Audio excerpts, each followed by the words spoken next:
सीधे पेड़ जल्दी काट लिए जाते हैं। ए Buddhist motivational story in Hindi. एक कहानी को शुरू करने से पहले आप कमेंट बॉक्स पर ओम बुधाय नमः लिखकर वीडियो को लाइक कर दें। चलिए आज की कहानी शुरू करते हैं। ज़्यादा सीधे मत बनो, सीधे पेड़ जल्दी काट लिए जाते हैं।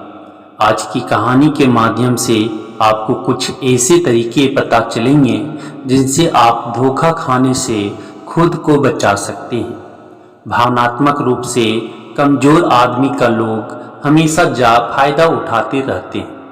हम सब ने देखा होगा अपने आसपास जो भी इंसान नरम दिल का होता है, यानी कि भावनात्मक रूप से करुणावान होता है, वह अपनी करुणा बस दूसरों की सहायता तो कर देता है, लेकिन बदले में उसे हमेशा धोखा ही मिलता है। तो क्या एक इंसान को भावनात्मक नहीं होना चाहिए? क्या उसे दूसरों पर भरोसा नहीं करना चाहिए? दूसरों की सहायता नहीं करनी चाहिए? क्या करुणावान और संवेदनशील होना गुनाह है, कोई गलती है? पाया तो यह जाता है कि कोई संवेदनशील आदमी दिल का अच्छा होता है, दूसरों की सहायता करता है, दूसरों का ख्याल रखता है, दूसरों से प्रेम करता है। प्रेम भी तो एक संवेदना ही है, वह भी तो एक भावना का रूप है। तो क्या प्रेम करना भी गलत हो जाता है? और या तो आप सबको पता होगा कि प्रेम तो आध्यात्मिक साधना का एक बहुत महत्वपूर्ण कदम है। तो किस प्रकार एक इंसान समाज में संवेदनशील, करुणावान और दयालु यानी कि एक अच्छा आदमी बनकर रह सकता है, ताकि लोग उसका फायदा भी ना उठा पाए और वह अपने मन की अच्छाई, अपने मन की कोमलता, करुणा सब कुछ बरकरार भी रख सके। एक बार एक युवा लड़का जंगल के पेड़ों पर मुक्के मार रहा था। वह बड़े जोर जोर से मुक्के मार रहा था। वह अपने मन का गुस्सा निकालने की कोशिश कर रहा था। शायद उसको किसी ने धोखा दिया था या फिर उसके साथ बहुत बुरा हुआ था, जिससे वह बहुत ज़्यादा परेशान था। उसे कहीं भी शांति नहीं मिल रही थी। वह लगातार उस पेड़ पर मुक्का मार रहा था, जिससे उसकी उंगलियां लहूलुहान हो चुकी थी। उसी जंगल में एक शीतल पानी का झरना था। वहां पर एक भिक्षु रोज संध्या समय स्नान करने आया करते थे। यह उनका नित्य का नियम था। आज जब वह भिक्षु इस रास्ते से स्नान करने के लिए उस जंगल में आया तो उसने उस लड़के की हालत देखी।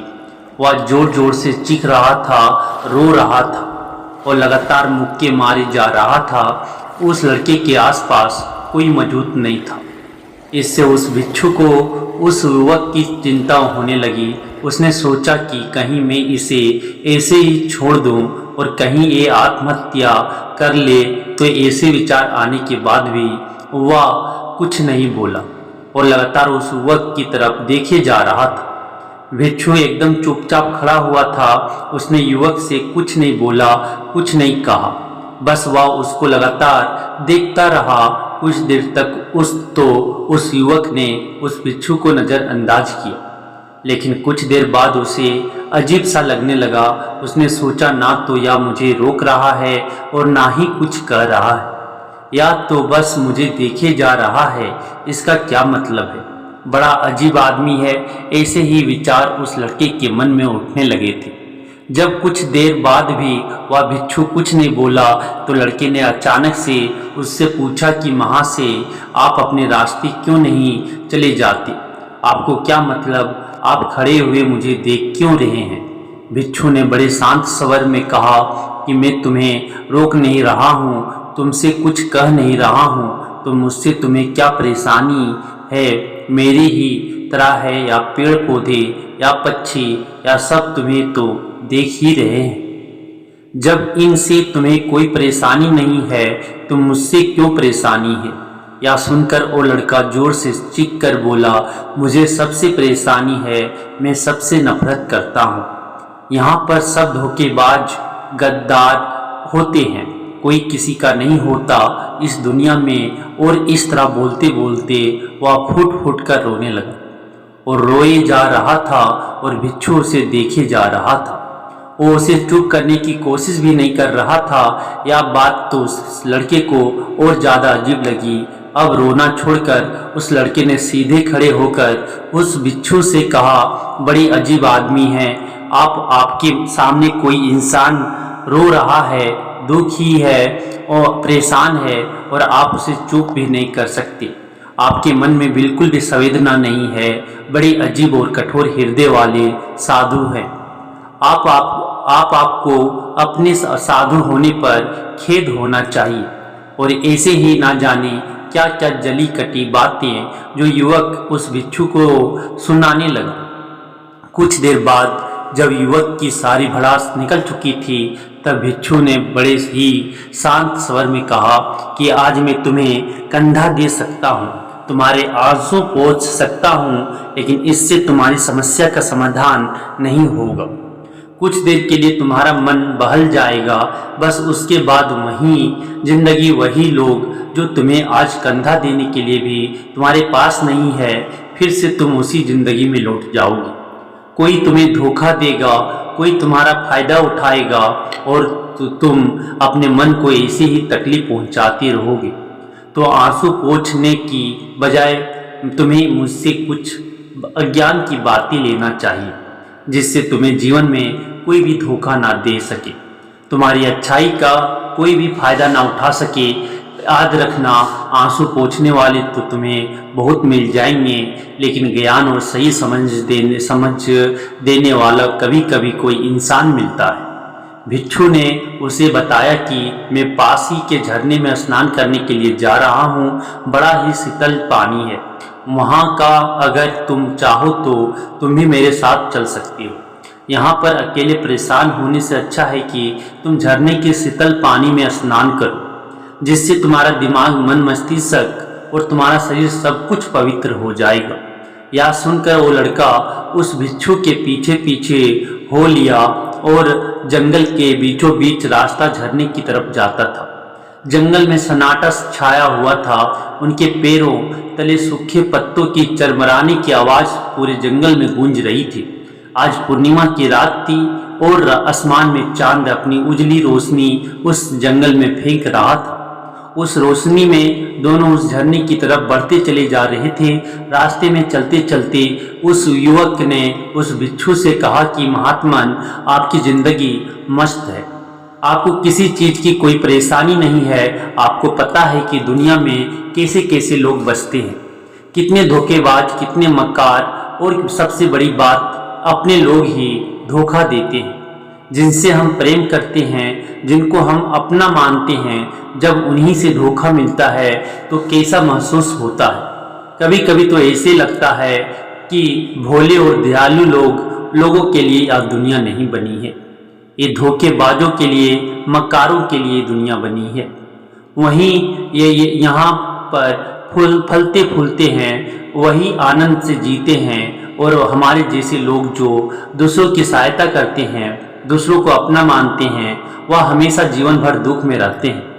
यही जीवन की सत्यता है और यही संसार है जिसमें हमें रोज घुट घुट कर मरना पड़ता है। आपने सही किया, ऐसी जिंदगी को त्याग दिया, पीछे छोड़ दिया। अब बस अपने में मस्त, किसी से कोई परेशानी नहीं है, किसी को कोई चिंता ही नहीं है। मैं भी सोचता हूँ कि मैं भी संन्यास ले लूँ, छोड़ दूँ इस दुनिया को। यह सुनकर उस भिक्षु ने कहा कि तुम्हें क्या लगता है, सन्यासी जीवन बहुत आसान होता है? भिक्षु ने बड़े शांत स्वर में कहा कि तुम्हें तो 2 वक्त की रोटी तो शांति से मिल जाती है, हमें तो कभी कभी वह भी नसीब नहीं होती। अगर भिक्षु मिल जाती है तो हम खा लेते, वरना हमें तो भूखा ही सोना पड़ता है। यही सन्यासी जीवन है, हमें हमेशा नीचे सोना पड़ता है, सिर पे एक लंगोट में रहना पड़ता है, चाहे कैसा भी मौसम क्यों ना हो। तो यह सब तुम्हें आसान लगता है, तो तुम भी सन्यासी बन जाओ। युवक ने कहा कि आप कहते तो ठीक ही हैं, संघर्ष तो दोनों तरफ है, सांसारिक जीवन में भी और सन्यासी जीवन में भी। वैसे सांसारिक जीवन भी अच्छा है, लेकिन तब तक जब तक घर परिवार में सुख शांति बनी रहे, धोखा ना मिले, हमारे लोग हमारा फायदा ना उठाए, हमसे झूठ ना बोले, हमें धोखा ना दे, तब तो जीवन जीने का आनंद होता है, वरना तो जीवन नर्क हो जाता है। भिक्षु ने कहा, देखो संन्यास अपने मन से लिया जाता है। जब हमारा मन कहता है कि हमें संन्यास के मार्ग पर सफलता हासिल करनी है, आगे बढ़ना है, तो ही सन्यासी जीवन सफल हो पाता है। लेकिन तुम अपने घर से परेशान होकर, दूसरे लोगों से परेशान होकर सन्यासी बनना चाहते हो, तो तुम्हारा सन्यासी जीवन भी कभी सफल नहीं होगा। इससे अच्छा तो तुम सांसारिक जीवन में अगर कुछ तरीके, कुछ नियम अपनाओ, तो दूसरे लोग तुम्हें धोखा नहीं दे पाएंगे। सबसे पहले तो यह समझो कि धोखा उन्हें ही मिलता है जो भावनात्मक रूप से कमजोर होते हैं, जिनका दिल जल्दी पिघल जाता है, जो दूसरों को दुख में नहीं देख पाते। ऐसे लोगों के साथ धोखे ही होने की संभावना ज़्यादा होती है, क्योंकि कोई भी आदमी अपनी परेशानी बताकर, अपने को दुख में बताकर तुम्हारा फायदा उठा सकता है। क्या पता वह झूठ बोल रहा हो, वह दुखी होने का अभिनय कर रहा हो, लेकिन आपको तो सच ही लगेगा।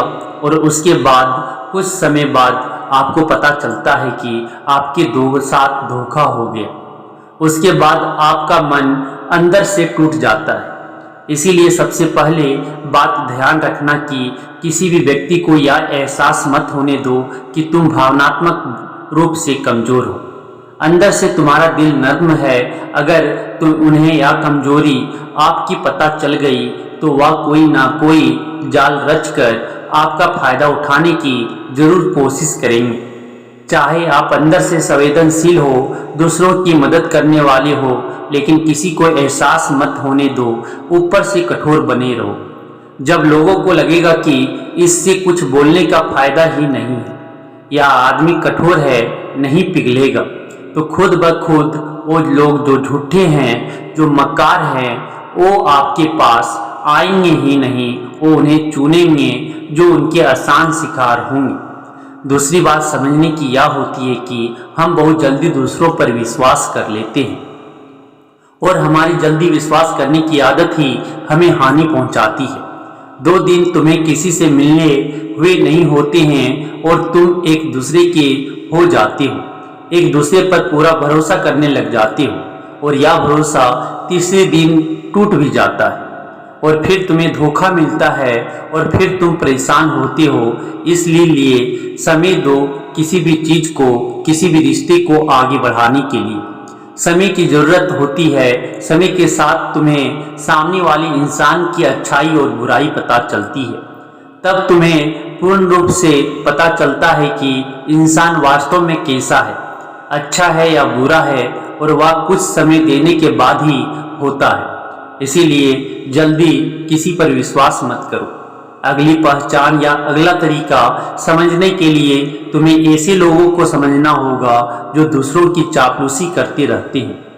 कुछ लोगों की आदत होती है चापलूसी करने की। आपके सामने आपकी बड़ाई करेंगे, आपके बारे में अच्छा अच्छा बोलेंगे, और आपको लगेगा कि यह इंसान कितने अच्छे हैं, मेरे से कितना प्यार करते हैं, लेकिन वास्तव में उनकी वह चापलूसी एक जाल होती है, ताकि वह आपका दिल जीत सके। और उनको चापलूसी करने का मौका तभी मिलता है जब आप दिखावा करते हैं।